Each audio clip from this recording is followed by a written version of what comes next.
Hello बच्चों, आज हम रीड करेंगे और मैं एक्सप्लेन भी करूंगी नरोत्तम दास जी द्वारा लिखित सुदामा चरित, जिसमें श्री कृष्ण और सुदामा जी की मित्रता के महत्व का खूबसूरत चित्रण है। आइए पहले पढ़ते हैं, फिर मैं एक्सप्लेन करती हूँ। शीस पगा न झंगा तन में, प्रभु जाने को आही बसे के ही ग्रामा।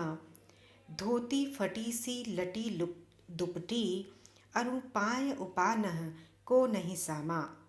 द्वार खड़ो द्विज दुर्बल एक, रहियो चकिसों वसुधा अभिरामा। पूछत दीन दयाल को धाम, बतावत अपनो नाम सुदामा। जब सुदामा श्री कृष्ण के महल में पहुंचते हैं, महल के बाहर पहुंचते हैं, तब वे दरबार से कहते हैं कि श्री कृष्ण को जाकर बताओ कि मेरा नाम सुदामा है। तब उनकी जो स्थिति थी उसका चित्रण दरबान जो होता है श्री कृष्ण जी के सामने करता है। उसी का वर्णन इस पद में है। दरबान कहता है कि भगवान प्रभु, न सर में उनके पगड़ी है। जो व्यक्ति दरवाजे पर खड़े हैं वो उनके सर पर न तो पगड़ी है और न ही शरीर में कुर्ता है। शीस मतलब सिर, पगा मतलब पगड़ी, झंगा मतलब कुर्ता, तन मतलब शरीर। मतलब उन व्यक्ति के न तो सिर में पगड़ी है और ना ही शरीर में कुर्ता है। आही का मतलब है। हे प्रभु, पता नहीं कौन है और किस गांव से आया है। धोती फटी सी लटी दुपटी, धोती फटी हुई है और एक अंगोछा डाला हुआ है। और अरुपाय उपानह को नहीं सामा। अरु मतलब और, पाय मतलब पाँव, उपानह मतलब जूता, और उनके पाँवों में जूता भी नहीं है। द्वार खड़ो द्विज दुर्बल एक, द्वार मतलब दरवाजा, द्विज मतलब ब्राह्मण। दरवाजे पर एक दुर्बल ब्राह्मण खड़ा है। रहियो चकिसों वसुधा अभिरामा। चकिसों मतलब चकित, आश्चर्यचकित होना। वसुधा मतलब धरती, अभिरामा मतलब सुंदर। द्वार पर एक ब्राह्मण, दुर्बल ब्राह्मण का खड़ा है जो पृथ्वी की सुंदरता को देखकर चकित है। पूछत दीन दयाल को धाम, धाम मतलब घर, भवन। वह दीन दयाल का, आपका घर भवन पूछ रहा है और अपना नाम बतावत आपनो नाम सुदामा, और अपना नाम सुदामा बता रहा है। ऐसे बेहाल बिमाइन सो, पग कंटक जाल लगे पुनि जोई। जब दरबान ने श्री कृष्ण जी को सुदामा के आने की खबर दी तो श्री कृष्ण भागते हुए दरवाजे पर गए और जो उनका अभिव्यक्ति था, जो उनका रिएक्शन था, वो इस निम्नलिखित पद में है। ऐसे बेहाल बिवाइन सो, पग कंटक जाल लगे पुनि जोए। हाय महा दुख पायो सखा, तुम आए इतै न कितै दिन खोए। देख सुदामा की दीन दशा, करुणा करके करुणा निधि रोए। पानी परात को हाथ छुयो नहीं, नैनन के जल सो पग धोए। ऐसे बेहाल बिवाइन सो, बिवाइन मतलब पाँव की एड़ी का फटना। श्री कृष्ण जो है सुदामा जी की पाँव में जो एड़ियाँ फट गई थी उसको देख के बहुत दुखी हुए। पग कंटक जाल लगे पुनि जोए। पग मतलब पैर, यहाँ पर कंटक का मतलब होता है पैर और पगा का मतलब होता है, जहाँ पे बड़ा की मात्रा होती है, पगा। पगा का मतलब होता है पगड़ी। पग कंटक जाल लगे पुनि जोई। पग का मतलब है पैर, कंटक का मतलब होता है कांटे, जोए का मतलब होता है ढूंढना। श्री कृष्ण ने सुदामा जी के पैरों में लगे हुए कांटों को स्वयं ही खोज कर निकालने लगे, स्वयं ढूंढने लगे।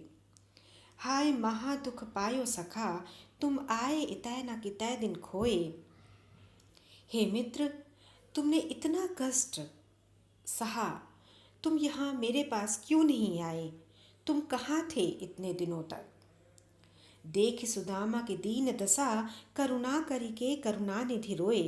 करुणा का मतलब होता है दया, और करुणा निधि मतलब करुणा प्लस निधि। निधि मतलब सागर, तो करुणा निधि का मतलब हुआ करुणा के सागर। सुदामा की ये बहुत ही दयनीय हालत देखकर, अपने मित्र की यह दीन दशा देखकर, करुणानिधि अर्थात करुणा के सागर श्री कृष्ण बहुत रोए। पानी परात को हाथ छुयो नहीं। परात को हाथ छुयो नहीं। परात क्या होता है? एक थाली से गहरा और बड़ा पीतल या स्टील का बर्तन होता है। पानी परात को छुयो नहीं। पानी परात में पानी भरकर लाया गया था कि उनके पैरों को धोया जाए। पहले यह परंपरा थी कि जब कोई आता था तो उसके सम्मान में, अतिथि के सम्मान में उसके पैर धोए जाते थे।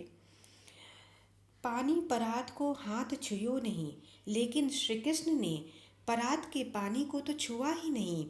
उन नैनन मतलब आँखों, उन्होंने उनके सुदामा के दुख से वे इतने द्रवित हुए श्री कृष्ण कि उनकी आँखों से इतने आंसू निकले कि उन आंसुओं से ही उन्होंने सुदामा जी का पैर धो दिया। कछु भाभी हमको दियो, सो तुम काहे न देत। चापी पोटरी कांख में, रहे कहो कही के हेतु। जब सुदामा अपने घर से श्री कृष्ण के यहाँ आने के लिए निकल रहे थे, तब इतनी गरीबी थी कि उनके पास कुछ भी नहीं था अपने मित्र को भेंट में देने के लिए। तो श्री सुदामा जी की पत्नी एक पोटली में थोड़े से चावल बांध के उनको दे देती हैं, अपने कि वहाँ तुम ये भेंट कर देना।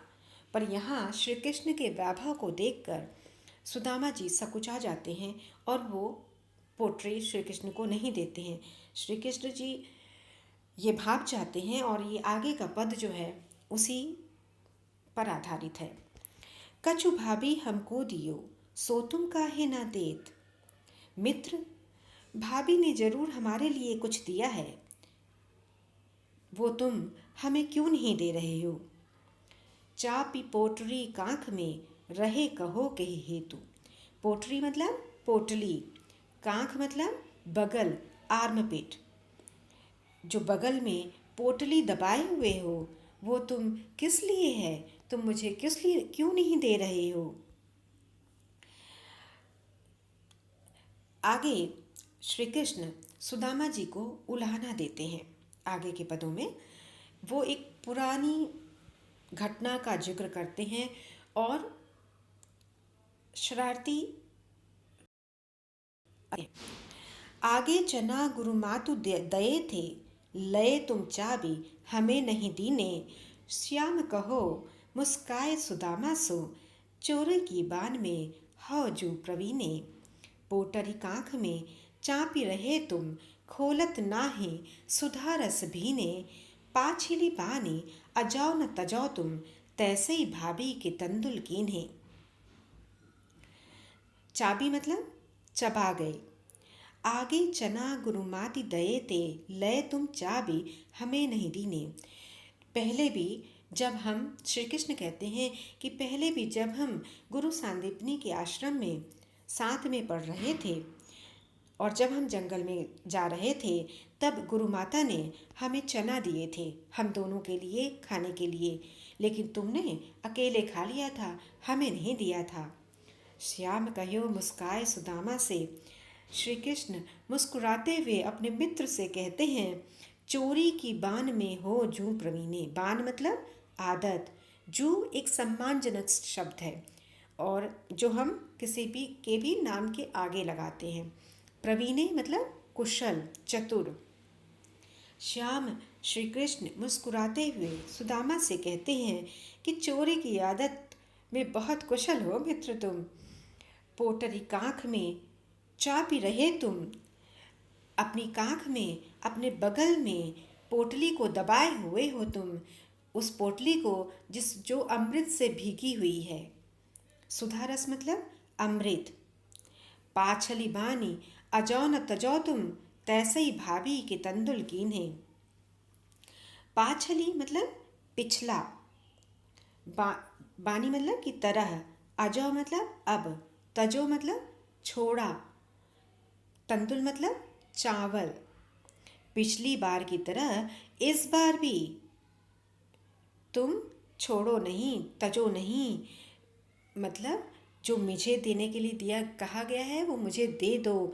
भाभी के तंदुल कीने, भाभी ने जो चावल मुझे देने के लिए कहे हैं वो मुझे दे दो। उसे तुम अपने पास मत छुपाओ, मत रखो।